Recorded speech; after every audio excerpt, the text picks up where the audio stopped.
Summer is over and school has started. This school year will be unlike any year students have ever experienced. Every day this year, students will face the possibility of being infected by a deadly virus and spreading it to their family. The Government of Ontario has made the decision that it's time to send students back to the classroom. Learning in class has many benefits, some of which include the ability to share information with peers and being able to directly seek aid if necessary. Other benefits include maintaining a healthy social life and building organizational skills. These points, however beneficial, need to be compared to the possibility of spreading COVID-19. Education is a part of every household.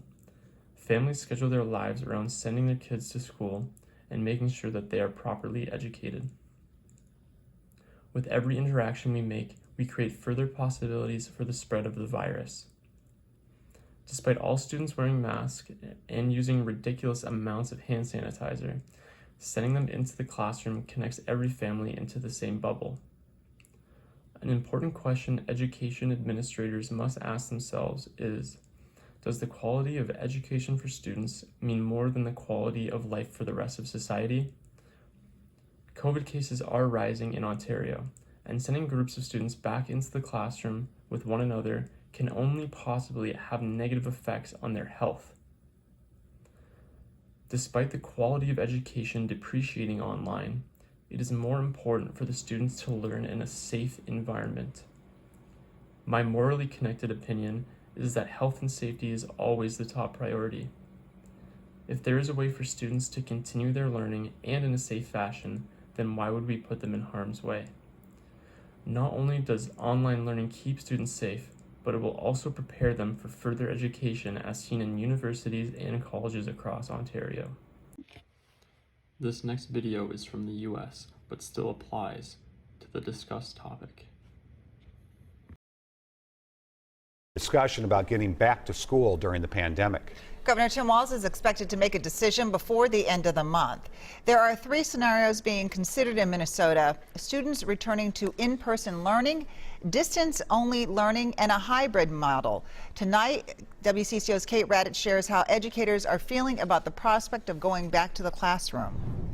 We're all just nervous about what this year is going to look like. Nicole is a Spanish teacher in Hopkins. She misses seeing her students, but feels there are too many risks to return to school 5 days a week. We want to be in the classroom, obviously, but we also want to be safe and we want to keep our students safe. Another teacher sent WCCO this question about the idea of returning to school, saying, where is the district going to find a substitute teacher who will work in a classroom full of exposed, possibly infected students for substitute pay? The PPE, the cleaning supplies, space for teaching, depending on what that looks like. Education Minnesota Vice President Bernie Burnham says she hopes the decision will not be a one-size-fits-all model, recognizing that each district will have different numbers of COVID cases and different resources available. If you are in a classroom, how do you social distance?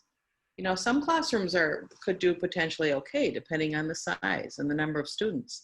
But we know that in the state of Minnesota, there are many classrooms that are huge. Burnham does worry about a greater divide in the achievement gap with distance learning. She said safety of students, their families, and teachers is priority. We don't want anyone to lose life over this.